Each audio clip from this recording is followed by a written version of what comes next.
Hello students. तो चलिए आज अध्याय 3 का जो है एक बहुत ही इम्पोर्टेंट क्वेश्चन हम समझने का प्रयास करेंगे। जो गति के 3 समीकरण हैं उनकी स्थापना 3 विधियों से की जाएगी, जिनमें से जो पहली विधि है वो सामान्य विधि कहलाती है। सामान्य नियमों के द्वारा हम उनकी स्थापना किए थे। दूसरी विधि में हमने ग्राफी विधि का उपयोग किया था। ग्राफी विधि की सहायता से गति के तीनों समीकरण किस तरीके से निगमित किए जाते हैं वो हम पढ़ चुके हैं। यहाँ पे आज हम पढ़ने वाले हैं कि समाकलन विधि से गति के समीकरणों की स्थापना कीजिए। ये अपने आप में एक कंप्लीट क्वेश्चन बनता है और एग्जाम में अक्सर पूछा जाता है, तो हम अच्छी तरीके से इस क्वेश्चन को समझने का प्रयास करते हैं। तो जो पहला समीकरण है v equal to u plus a t, उसकी स्थापना करने वाले हैं। सामान्य विधि और ग्राफी विधि हम पढ़ चुके हैं।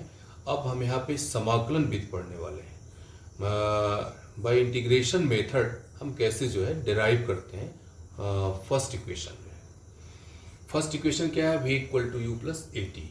तो चलिए शुरुआत करते हैं, प्रथम समीकरण की स्थापना करने की कोशिश करते हैं। तो कहाँ से स्टार्ट करेंगे? त्वरण की डेफिनेशन से। त्वरण बराबर किसके होता है? वेग में परिवर्तन बटे समयांतराल के।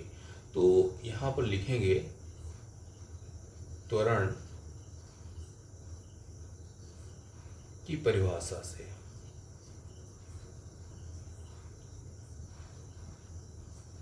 त्वरण की परिभाषा क्या कहती है कि a इक्वल टू होता है T V upon d t के। एक नई परिभाषा आप देख रहे हैं यहाँ पे, ठीक है ना। वेग परिवर्तन बटे समयांतराल a equal to d v upon d t के। डी अपॉन डी टी जो है एक ऑपरेटर है। अवकलन और समाकलन हम गणित के विद्यार्थी तो पढ़ लेंगे, लेकिन फिजिक्स में अलग से 2 टॉपिक पढ़ाए जाएंगे आपको, डिफरेंशिएशन एंड इंटीग्रेशन। इन दोनों को अलग से जितनी ज़रूरत फिजिक्स में है ना, वो चीज़ पढ़ाई जाएगी आपको। फिलहाल के लिए अभी हम समझने का प्रयास करते हैं। तो त्वरण को जो अवकलन के पदों में इस तरीके से लिखा जाएगा। अच्छा, अब इसका तिर्य गुणा इससे कर दीजिए तो हम इसको ऐसा भी लिख सकते हैं कि या डी वी इक्वल टू हो जाएगा ए इंटू डी टी के। ऐसा हम कर सकते हैं इसको, ए इक्वल टू और डी वी इक्वल टू।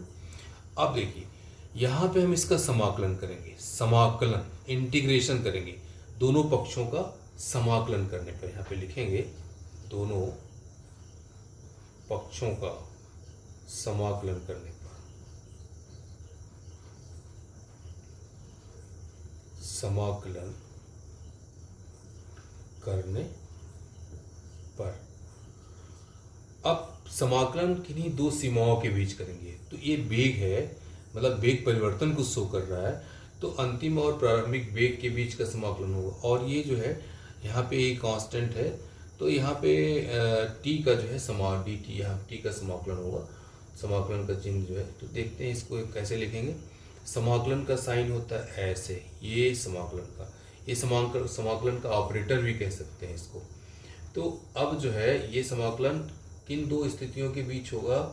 प्रारंभिक वेग और अंतिम वेग के बीच। तो यहाँ पे हम दोनों पक्षों में लगाने जा रहे हैं। डी भी यहाँ पे लिख दिए, अंतिम वेग और प्रारंभिक वेग। तो प्रारंभिक यहाँ से शुरुआत हो रहा है u और अंतिम वेग होता है v।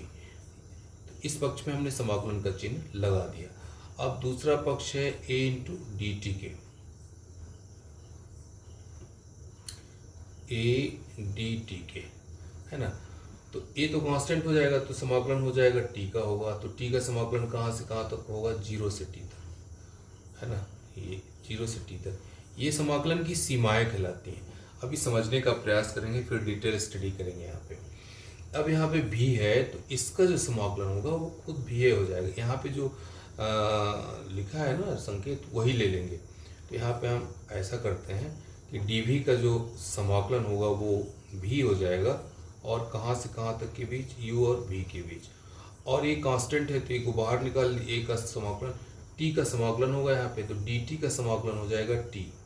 तो यहाँ पे हमने लिख दिया t ऐसे, और कहाँ से कहाँ तक के बीच? 0 से t के बीच हो जाएगा। या अब सीमाओं को रखिए, तो इसको उच्च सीमा कहते हैं, इसको निम्न सीमा कहते हैं। दोनों के बीच माइनस का साइन होता है, तो भी माइनस यू हो गया। भी के स्थान पे एक बार भी लिखेंगे और दूसरी बार यू लिखेंगे और उन दोनों के बीच क्या रखेंगे, माइनस। इसी तरीके से यहाँ पर भी टी के स्थान पर एक बार टी रखेंगे और एक बार जीरो। यहाँ पे कोई भी चीज़ होती है वो इसी तरीके से पुट करते हैं, या भी minus u equal to a t के, या भी बराबर किसके हो गया, यू प्लस ए टी के। ये जो है गति का प्रथम समीकरण आ गया, ये गति का प्रथम समीकरण आ गया किस मेथड से, बाय इंटीग्रेशन मेथड। गति का प्रथम समीकरण समाकलन विधि से आ गया। अब हम द्वितीय समीकरण की स्थापना करेंगे, तो यहाँ पे लिखेंगे द्वितीय समीकरण की स्थापना।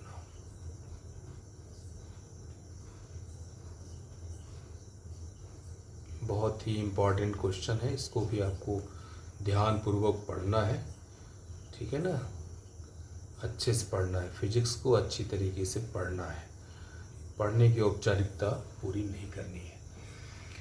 तो द्वितीय समीकरण क्या है, s equal to u t plus half a t square, पहले से हम जानते हैं। अब बस यहाँ पे करना क्या है, यहाँ पे ये करना है कि इसी समीकरण को हम किस तरीके से समाकलन मेथड का उपयोग करते हुए ले आएंगे, कैसे हम इसको निकालते हैं। तो चलिए, यहाँ पे हमने त्वरण की परिभाषा से लिखा था, अब यहाँ पे लिखेंगे वेग की परिभाषा से, या वेग की परिभाषा के अनुसार, वेग की परिभाषा के अनुसार, ठीक है ना। वेग की परिभाषा क्या करती है, इसके पदों में डी अपॉन डी टी के पदों में, डी अपॉन डी टी क्या है, ये ऑपरेटर है, संकारक हिंदी में बोलते हैं, किसका, अवकलन का, डिफरेंशिएशन का। जैसे आप प्लस माइनस डिवीजन का साइन होता है ना, मल्टीप्लिकेशन का साइन होता है, ये सब ऑपरेटर कहलाते हैं। ये किन्हीं दो संख्याओं के बीच अगर ये लग जाते हैं तो उसका रिजल्ट कुछ और हो जाता है। उसी तरीके से ये ऑपरेटर है, किसी भी फलन के पहले ये लग जाएगा ना तो उसका मान बदल के रख देगा। इसी तरह से ये इंटीग्रेशन का जो साइन है ना, वो भी ऑपरेटर है, वो किसी फलन के पहले लगेगा तो उसका मान बदल करके रख देगा। उसकी चर्चा बाद में की जाएगी। यहाँ पे जो वेग की परिभाषा है, तो वेग बराबर विस्थापन बटे समयांतराल हम पहले से जानते हैं, तो यहाँ वेग बराबर हो जाएगा, अब विस्थापन बटे समयांतराल अपने को लिखना है, हम इसको ऐसा भी लिख लेते हैं dx अपॉन dt के। इसको आप विस्थापन परिवर्तन की दर भी कह सकते हैं, जैसे वेग परिवर्तन की दर को त्वरण कहते हैं, तो विस्थापन परिवर्तन की दर को वेग कहते हैं। इसको ऐसा लिख लिया, या हम इसको ऐसा भी लिखेंगे कि इसको कैसा लिख लेंगे, dx equal to v into d t के, जैसे यहाँ पे लिखा था ना उसी तरीके से यहाँ पे लिख दिया। अब दोनों पक्षों का समाकलन करने पर, दोनों पक्षों का समाकलन करने पर, समाकलन करने पर दोनों पक्षों का समाकलन करते हैं। तो समाकलन के लिए फिर से सीमाएं चाहिए। यक्स यहाँ पे विस्थापन है ना, यक्स क्या है, विस्थापन है। और यहाँ पे हमने बताया था कि v इंटू डी टी लिखा हुआ है, तो एक चीज़ तो अभी इसमें और सुधारना है, तभी समाकलन कर पाएंगे। एक चीज़ सुधारना है, इसलिए अभी आप इसको हटा देते हैं, समाकलन अभी नहीं करेंगे, अभी समाकलन करने की योग्य बनाते हैं इसको।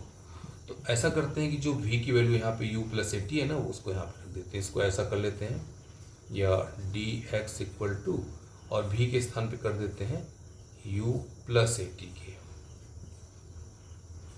v के स्थान पे हमने ये रख दिया, और dt बाहर लगाई है, dt बाहर लगाया, या dx इक्वल टू, अब इसको ये दो पार्ट हो जाएंगे, एक तो हो जाएगा u into d T plus दूसरा हो जाएगा a और t और इंटू डी टी के, ऐसा हो जाएगा। अब लिखते हैं दोनों पक्षों का समाकलन करने पर, दोनों पक्षों का समाकलन करने पर,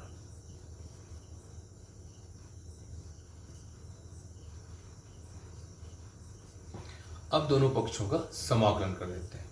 तो समाकलन के लिए कौन सा ऑपरेटर है, ये वाला ऑपरेटर है, दोनों पक्षों में लगा देते हैं। इधर लग गया dx, सीमाओं की जरूरत होगी, ये 0 से x तक समाकलित होगा, ठीक है ना। 0 से कहाँ तक समाकलित होगा, x तक समाकलित होगा। अब यहाँ पे u t के सापेक्ष u का समाकलन नहीं होगा, तो इसको हम ऐसे लिखेंगे 0 से t किसका समाकलन होगा, dt का होगा, प्लस अब यहाँ पे a को कांस्टेंट कर दीजिए, a यहाँ किसका समाकलन होगा, t का dt के सापेक्ष, और यहाँ पे सीमा क्या होगी, यहाँ पर भी सीमा होगी 0 से t। अब बहुत अच्छे से तो हम समाकलन पढ़े नहीं है, तो भी समझने का प्रयास करेंगे। यहाँ पर अगर dx dt dv कुछ भी लिखा हो तो उसका समाकलन यहाँ पे जो चर होता है वही होता है।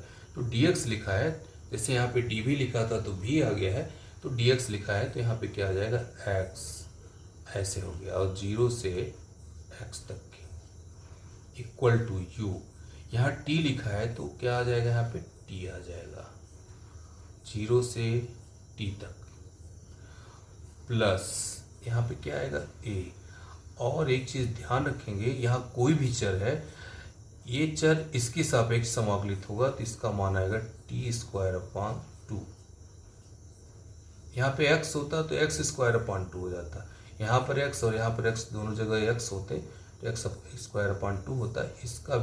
इसकी भी जो सीमा उच्च और निम्न सीमाएं ये हो जाएंगी। या हम अब इसको ऐसा लिखते हैं, सीमाओं को जब यहाँ पे रखेंगे तो ये हो जाएगा x - 0 ऐसा हो गया, और ये क्या हो जाएगा, t माइनस u को तो बाहर कर देते हैं u, और t - 0 हो गया, और ये क्या हो गया, a और t²/2 और -0 हो गया, ये ऐसा हो गया। इसको ऐसे लिख देते हैं, यहाँ पे सिर्फ x बचेगा बराबर, यहाँ पे ut बचेगा, और यहाँ पे हाफ at² बचेगा, हाफ at² बचेगा। तो एक चीज़ और ध्यान देते हैं कि यहाँ पे x - 0 को हम यस कर देते हैं, x लिख करके इसको एक स्पेशल नाम दे देते हैं यस। तो ये हमारा गति का दूसरा समीकरण प्राप्त हो जाएगा बाई, कौन से मेथड से प्राप्त हो रहा है, ये प्राप्त हो रहा है बाई इंटीग्रेशन मेथड, समाकलन विधि से गति के द्वितीय समीकरण की स्थापना हमने यहाँ पे कर दिया। चलिए अब गति के तृतीय समीकरण की भी स्थापना हम कर ही देते हैं।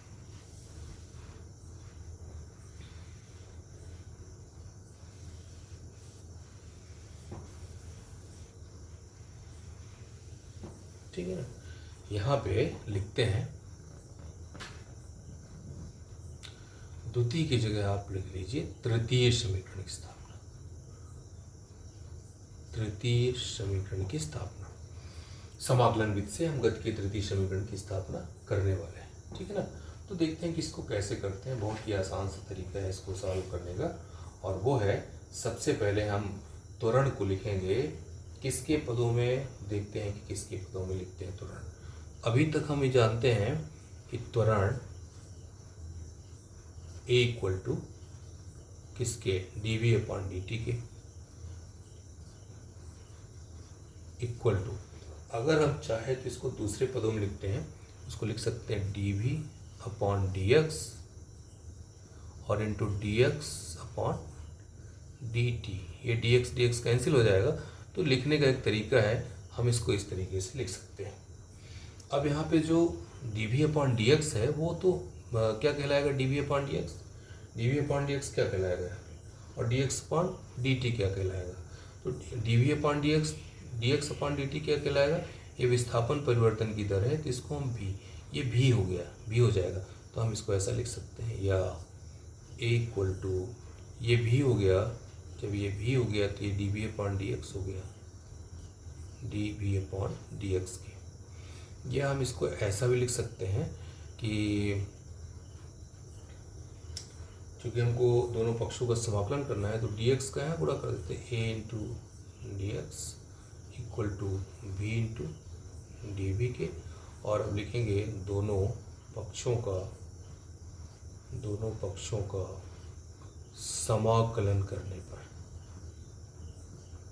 दोनों पक्षों का समाकलन करने पर समाकलन कर देते हैं। अब सीमाएं लिखना जरूरी है, सीमाओं को तो यहाँ पे लिखेंगे ही, तो जब इसका समाकलन करते हैं तो इंटीग्रेशन 0 से x a into d x, integration v into d v 0 से v के। अच्छा, a कांस्टेंट है और यहाँ पे v कांस्टेंट, v का तो होगा समाकलन, तो या ये ऐसा हो जाएगा a और dx का क्या हो जाएगा x 0 से x। a कांस्टेंट है तो समाकलन चिन्ह के बाहर चला गया, dx का समाकलन होगा खुद x के सापेक्ष, तो उसका आंसर x ही आ जाएगा।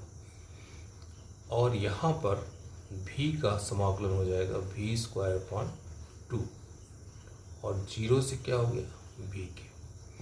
सीमाओं को पुट कर देते हैं तो यहाँ पे तो किसके बराबर हो जाएगा a x माइनस 0 के, और यहाँ पे क्या हो जाएगा v स्क्वायर अपॉन 2 और माइनस 0 के, ऐसा हो गया।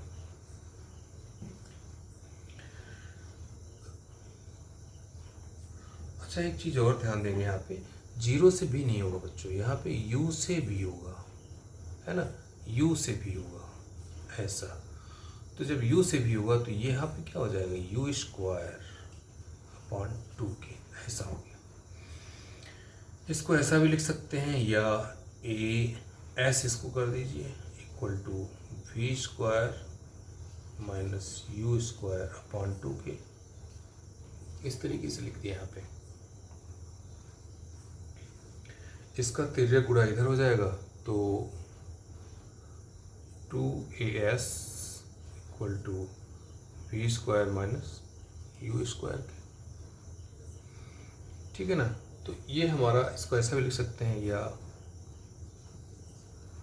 v square minus u square equal to 2as, या हम इसको ऐसा भी लिख सकते हैं v square equal to u square plus 2as। तो ये हमारा गति का तृतीय समीकरण हो गया।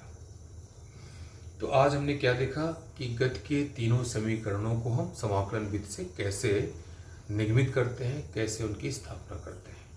तो इसको आप अच्छी तरीके से पढ़ेंगे और अपने नोट्स में लिखेंगे। Okay students, thank you very much.